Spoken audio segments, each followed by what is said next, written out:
is. En nou is ek regtig opgewonde om iets oor Jesegiel 47 ook met julle te deel. Nou om dalk iets te verstaan van Jesegiel, wil ek begin om te sê dis 'n baie interessante boek. Dis 'n boek wat afspeel tydens die Babiloniese ballingskap. Julle het nou al baie van daai woord gehoor, nê? Die Babiloniërs het Jerusalem aangeval, hulle het Juda weggevoer Babylon toe, hulle het die tempel van die Here vernietig. En dis in hierdie donker tyd, waar hulle in ballingskap is, sonder 'n tempel, sonder 'n plek om God te aanbid, sonder die teenwoordigheid van die Here, dat God vir Jesegiel roep. Hy roep hom as 'n profeet, om soos ander profete die volk te waarsku oor hulle sonde, oor die oordeel wat kom. Die verskil met ou Jesegiel is, hy gee ook 'n boodskap van hoop. Hy bring vir hulle die boodskap dat God beloof om weer naby aan die volk te wees. En hoe gaan hy dit doen? Hy gaan 'n nuwe tempel oprig. Julle sal nou onthou, ek het dit al honderde kere gesê, die tempel was die enigste ontmoetingsplek met God. Dit was nie soos vandag wat God deur sy gees in ons woon nie, dit moes deur die tempel gebeur, die hoëpriester ensovoorts. So God sê vir Jesegiel, daar's vernietiging, maar ek gaan 'n nuwe tempel bou, 'n nuwe plek om julle te ontmoet. Ons begin lees van hierdie tempel in Jesegiel 40, en dan kom die engel, vat vir Jesegiel by die hand, lei hom deur die tempel, wys vir hom alles in detail, en dan in hoofstuk 47, waar ons gaan saam lees, kom hulle weer by die ingang van die tempel. En dan lees ons iets oor die einde van hierdie visioen. Ons lees ook iets oor God se teenwoordigheid by mense in die toekoms.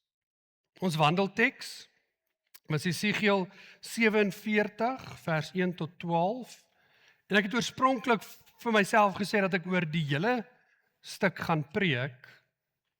En toe nou anders besluit het, want ek het 'n grappie gehoor van 'n seentjie wat die dominee vra, hoe lank preek hy op 'n Sondag?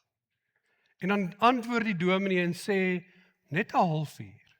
Dan vra die seentjie vir hom, maar hoekom voel dit dan soos 'n uur? En toe het ek nou maar besluit, ek sal liewer wil hê julle moet terugkom vir meer. So vandag hanteer ons net Jesegiel 47 vers 1 tot 6. So as jy jou Bybel het, is jy baie welkom om saam met my dit te lees. Ek dink dit is belangrik om die woord te hê, saam te kyk, te hoor wat die Here vir jou wil sê. Jesegiel 47 vers 1. Die man, hierdie engel, wat nou nog die heeltyd saam met hom op hierdie visioen is, met die meetstok het my teruggebring na die ingang van die tempel toe. Toe sien ek daar kom water onder die tempel se drempel aan die ooste kant. Die tempel het oos gekyk, net so interessant, dis die rigting van Jerusalem. Die water het regs van die tempel verbygeloop, suid by die altaar verby. Die man het my toe by die noordpoort uit en om na die buitenste oospoort toe gevat. Daar syfer die water toe langs die oospoort uit. Nou kan jy dink, o, liewe hemel. Die man het oos gestap en met die maatlyn wat hy by hom gehad het, 500 meter afgemeet van die oospoort af. Toe daar 500 meter van die oospoort af, laat hy my deur die water loop. Hierdie water wat uit die tempel uitvloei. Hierdie water was enkel diep. Toe het hy nog 500 meter afgemeet, verder, en my deur die water laat loop. Dit was kniediep. Hy het nog 500 meter afgemeet, en my weer deur die water laat loop. Die water het tot by my heupe gekom. Toe meet hy nog 500 meter. Maar toe was die water 'n stroom wat ek nie kon deur nie. Die water was diep, sodat 'n mens sou moes swem. Dit was 'n stroom waar 'n mens nie kon deurloop nie. Vers 6, hierdie engel, hierdie man, sê toe vir my, sien jy dit mens? Die 2020, hierdie engel het my gevra, sien jy dit, mensekind? Tot sover in die Here se woord. Wat 'n gedeelte, en wat jy dink maak glad nie sin nie, verstaan nie, dalk nie, maar my gebed is dat jy nou saam met my op 'n reis sal gaan deur hierdie gedeelte. Kan ek gou sien by wyse van hand opsteek, wie van julle hou daarvan om see toe te gaan? Hoekom is julle dan hier? Nee, ek joke. As dit ek's baie bly jy is hier. Steek dit gou weer op, wie van julle hou daarvan om see toe te gaan? Goed. Kom ek vra die vraag anders. Wie van julle hou daarvan om strand toe te gaan? OK. Wonderlik, nog steeds 'n hele klomp van julle. Nou wil ek vra, jy moet nog steeds weer jou hand opsteek. As jy nou by die strand kom, wie van julle is soos daai ouens wat glo die water is net vir die haie bedoel? Steek gou julle hand op. OK. Goed. Wie van julle is soos daai ouens wat voel dis net hier in die begin, dis waar jy swem? OK. As jy nou kinders het, steek almal 10 teen 1 hulle hand op, nê. Kan ek gou sien wie is soos daai ouens in die middel waar die groter groep is? Jy swem daar. OK. Wie is nou soos ek wat die boundaries push en kyk hoe ver kan jy in die see ingaan? Kom dan moet nog iemand wees. Wonderlik. Daar's 'n paar, dankie tog. In hierdie visioen wat Esegiel het, kom 'n engel by hom. Die engel het 'n maatlyn in sy hand. Hulle stap weg van die tempel af, ooswaarts, langs die water. Die engel meet toe 500 meter van die tempel af. En daar sê hy vir Esegiel om deur hierdie water te loop wat van die tempel af vloei. Dan lees ons in Esegiel 47 vers 3, toe laat hy my deur die water loop, en daar was die water enkel diep.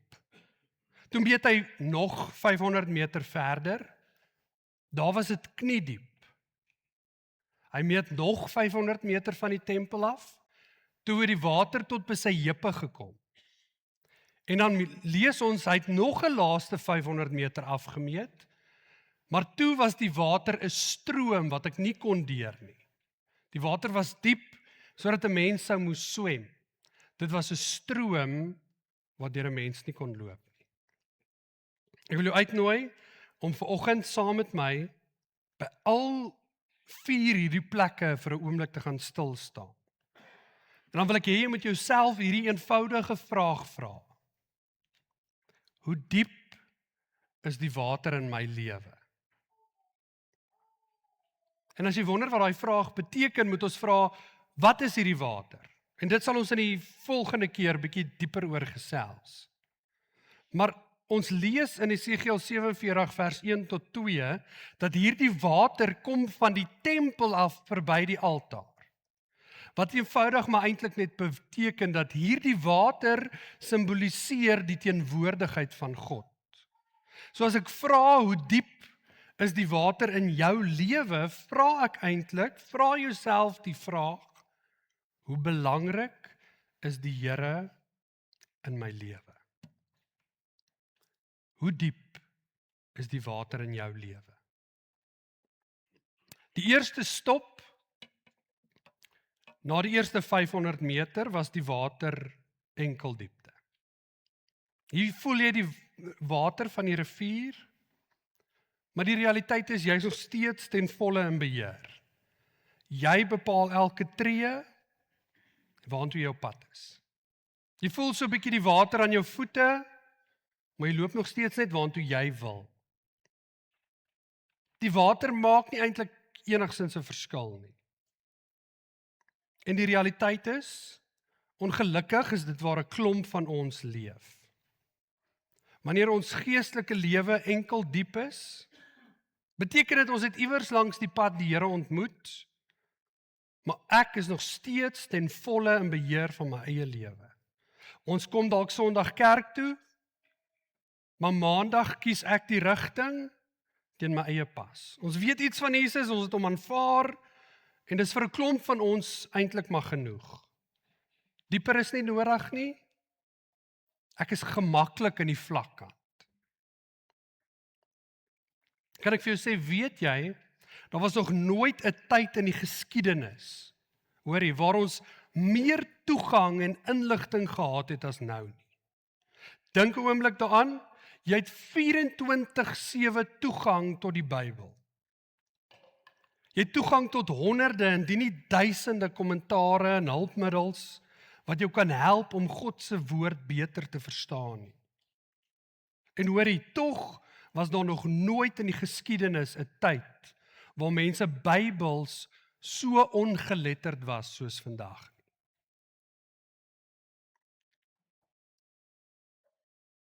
Die enigste keer wat mense iets van God se woord hoor, is 1 keer 'n week op 'n Sondag, as hulle nie iets anders aan het. Navorsing sê dis erger as wat jy dink. Navorsing beweer dat meer as die helfte van alle volwassenes kan nie 2 of 3 van die disippels se name sê. 60% van mense, volwassenes, kan nie 5 van die 10 gebooie sê. Daar's 'n ander studie, dis shocking, met matriek hoërskoolkinders, wat bewys het dat 50% van hierdie matriekleerlinge glo dat Sodom en Gomorra 'n man en 'n vrou was. 'n Aansienlike hoeveelheid van hierdie hoërskoolleerlinge het gesê die bergpredikasie is deur Billy Graham gepreek. Moenie verbaas wees as jou kind in die vlakkant bly, omdat hy of sy sien dis alwaar jy jou tyd spandeer. Hoe kan jy wil hê jou kind moet dieper swem as jy nooit doen nie? Die eerste plek waar Jesegiel hierdie water moes oorsteek, enkel diepte. Hoe diep is die water in jou lewe? Die tweede stop, Jesegiel 47:4, was die water kniediep. In die Bybelse tyd was 'n mens se knieë 'n teken van gebed of afhanklikheid of oorgawe. Daniël bid, kniel 3 keer 'n dag voor God. Ons lees Jesus het gekniel in Getsemane voor sy Vader. Paulus skryf, ek buig my knieë voor God. Om te kniel beteken, ek doen hierdie nie meer uit my eie krag nie. Ek erken ek het die Here nodig. En ek dink 'n klomp van ons ken so 'n bietjie kniediep water. Nie omdat ons dit kies nie, maar omdat die lewe ons baie keer soontoe dwing. Dis wanneer ons op 'n plek kom waar ons dinge nie meer self kan hanteer nie. Siekte, finansiële krisis, 'n huwelik met uitdagings. Skielik is die water kniediep. Pleit ons by die Here om uitkoms te bring. Bid ons meer as ooit tevore. Weet julle wat se hartseer? Dit hou net so lank soos wat die krisis aanhou. Sodra die uitkoms daar is, dan staan ons maar weer op en ons loop verder. Ons sê nie noodwendig ons het nie meer die Here nodig nie. Ons bid net eenvoudig nie meer. Ons lees nie Bybel nie, ons raak minder afhanklik van die Here. En stadig maar seker beweeg ons terug na 'n lewe waar die Here net deel van ons skedule is. Hoe diep is die water in jou lewe? Dan kom die engel verder by Jesegiel, en aan die einde van Jesegiel 47:4 lees ons die water kom nou tot by sy heupe. En om Andrei om nou help as jy golf speel, jou heupe het nogal 'n belangrike rol, nê. Maar dit bepaal die rigting. So wanneer ek praat van die water kom tot by my heupe, dan begin die water so bietjie die rigting bepaal waarin ek beweeg. Dan begin my Christendom so bietjie meer prakties word, nê? Ek is dalk betrokke by die kerk of in die gemeenskap, ek gee my bydrae, ek dien daarom iewers. My heup diep water kan gevaarlik wees. Want ja, dit is daarom dieper as voorheen, maar jy is nog steeds op 'n plek waar jy die beheer het. Jy is nog steeds op 'n plek waar jy besluit waarheen ek loop en hoe vinnig ek loop Jy kan nog steeds weerstand bied teen die stroom. Jep diep water, is ons bereid om God te volg, solank as wat ek nog so 'n bietjie die termes en voorwaardes kan bepaal. Ek sal dien, ja, solank ek nie enigiets hoef op te offer nie.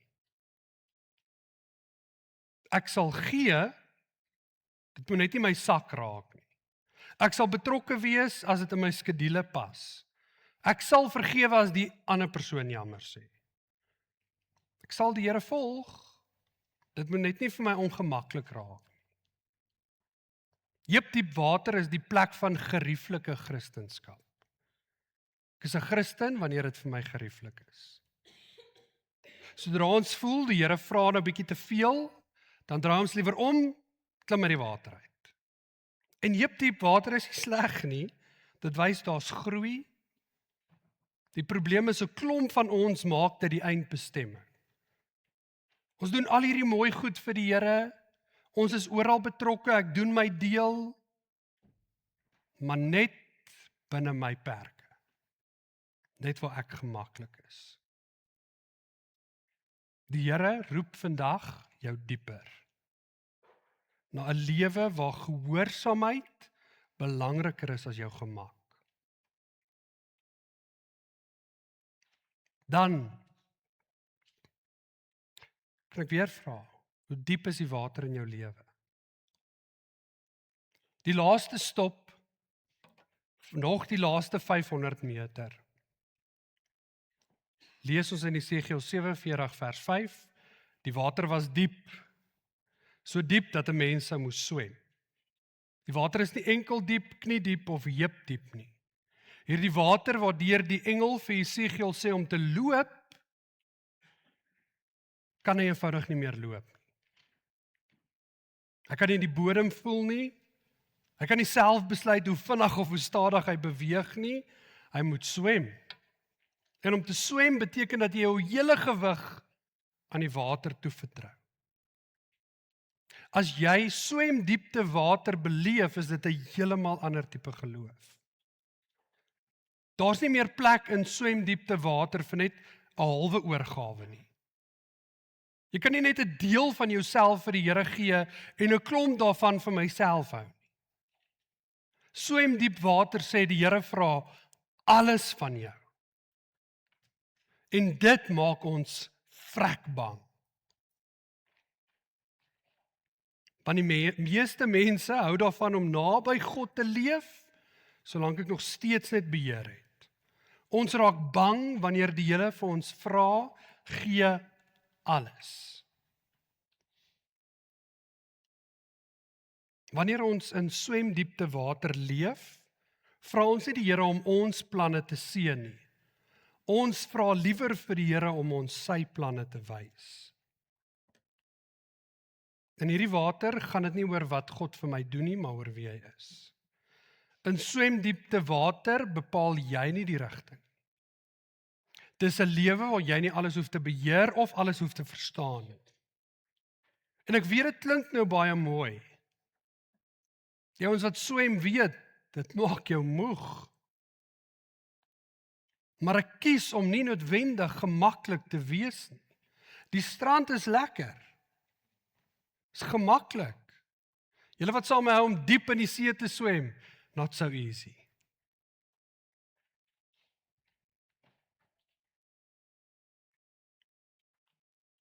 Swemdiepte water is Spreuke 3 vers 5.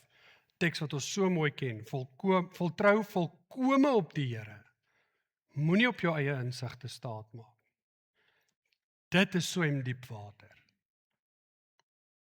Prakties lyk dit soos 'n Christen wat vergewe omdat God vra, nie omdat dit maklik is. Dit is iemand wat gehoorsaam is, selfs wanneer niemand kyk nie.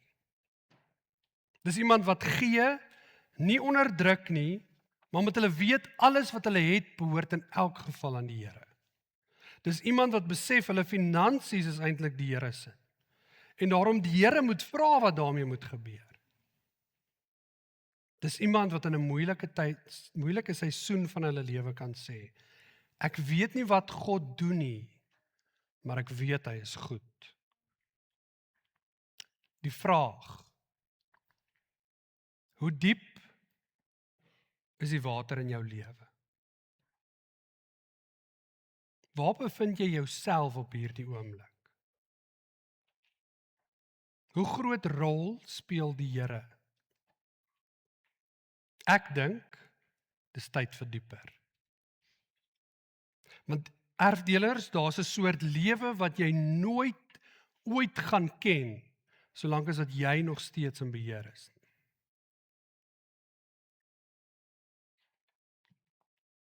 Die ding met enkel diep water, met heup diep water, met nie diep water is, jy het die vermoë om die situasie te beheer.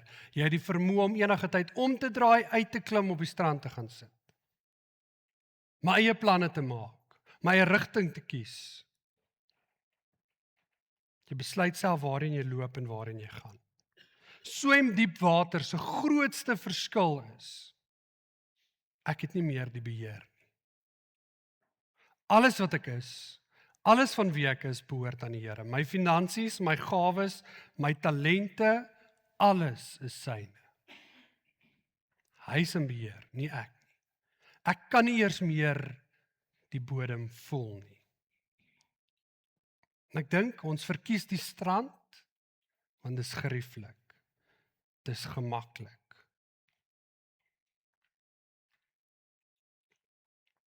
Jy is nie gemaak vir die strand nie. Jy is gemaak om in die rivier van die lewe wat vloei en floreer te kan swem. Maar ongelukkig is baie van ons tevrede met enkel diep water. Ek wil julle graag 'n storie vertel van oupa Daniel en sy kleinseun Sammy. Klein Sammy was 6 jaar oud en hy het geglo hy weet alles. Agter oupa Daniel se huis het 'n klein stroompie water geloop. So klein dat Sammy met 1 tree oor die water kon spring. Dit was eintlik vir hom 'n groot teleurstelling. Oupa, het hy gesê, hierdie is nie 'n rivier nie. 'n Rivier moet groot wees. Mens moet kan swem. Hierdie is net 'n nat streepie.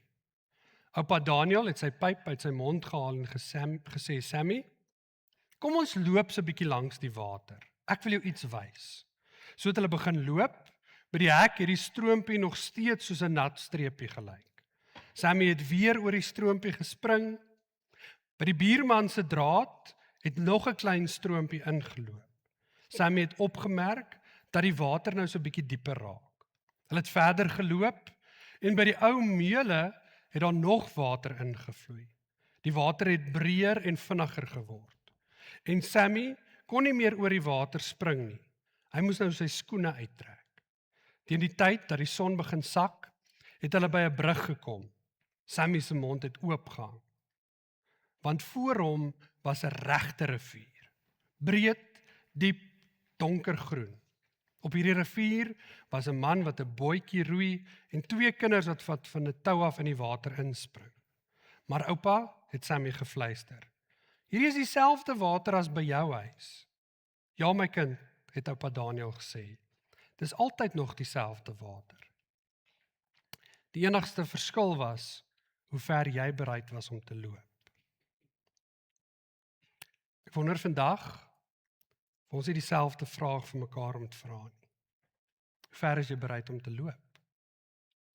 Die Here nooi ons na dieper water toe. En al verdien ons nie hierdie uitnodiging nie, al verkies ons die vlakkant, al hou ons vas aan beheer, al kies ons die plek waar ons gemaklik is, al bid ons net wanneer ons die Here nodig het, tot die krisis verby is, hou God nooit op roep nie. Hy roep jou vanoggend weer na dieper water. En dit, erfdelers, is die wonder van genade. God kyk nie na ons in die vlakkant en sê bly nou maar net daar nie. Hy kyk nie hoe ons hom halfhartig dien en sê hy's klaar met ons nie. Hy kyk nie na ons sonde en sê jy het nou jou kans verloor nie. Nee, met genade bly hy roep. Ek wil afsluit vandag met 'n vraag. Die vraag wat my gevang het in Jesegiel 47 vers 6. Die engel kom by hom en vra vir hom: "Sien jy dit, mensekind?"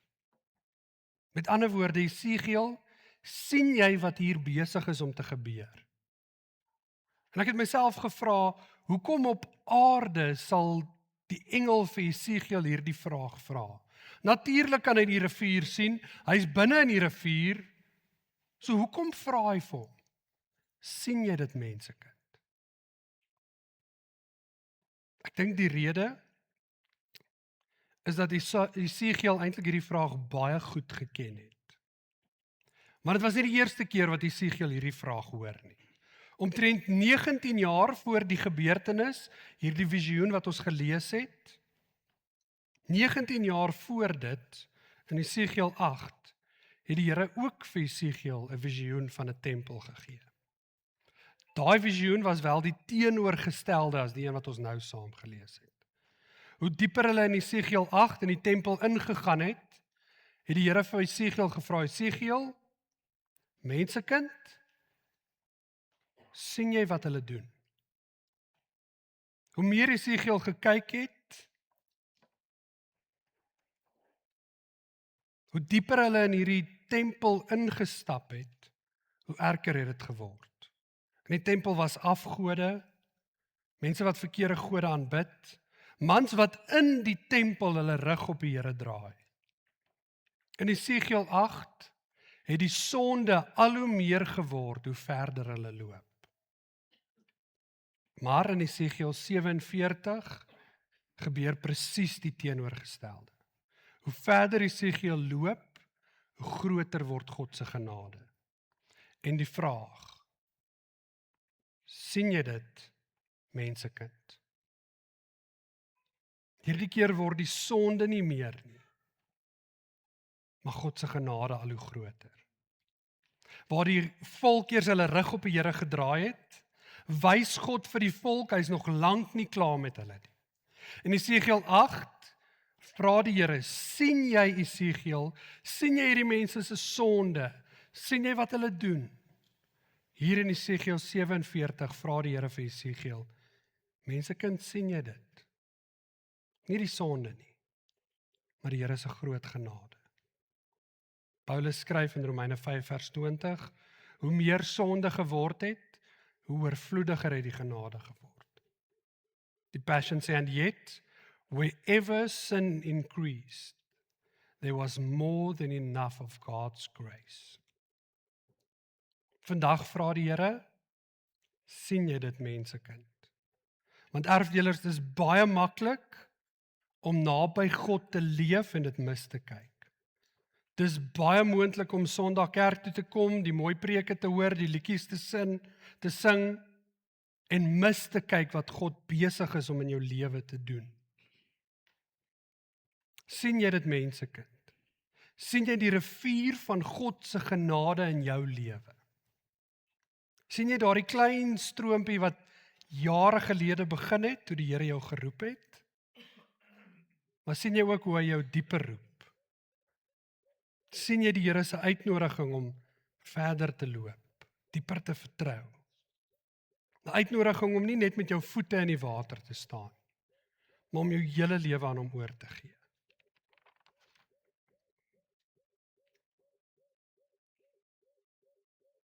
Sammy se oupa sê vir hom, die water is in my lewe, in Billy Graham se lewe,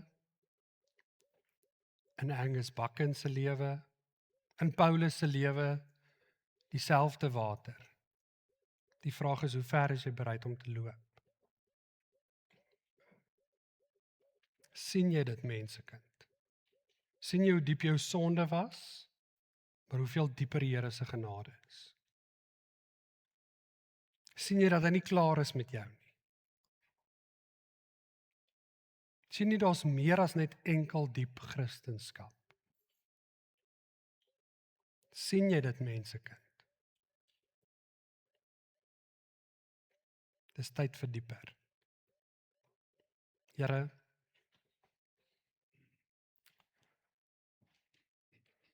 Ons bely vandag dat die vlakkant vir ons baie gerieflik is. Daar waar ons darm gered is, en daar nie te veel van my gevra word.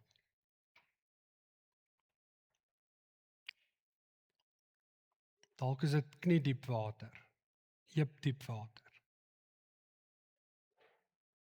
Maar Here, help ons om vandag eerlik na onsself te kyk.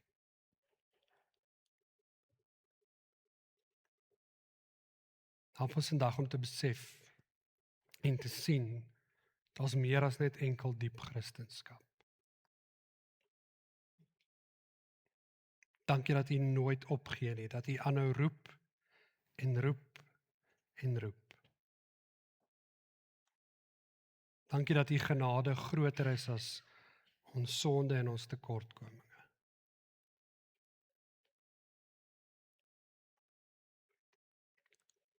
Open the eyes of my heart, Lord. Amen.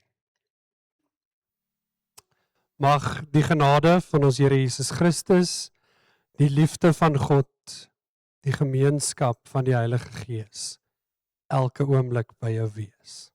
Amen.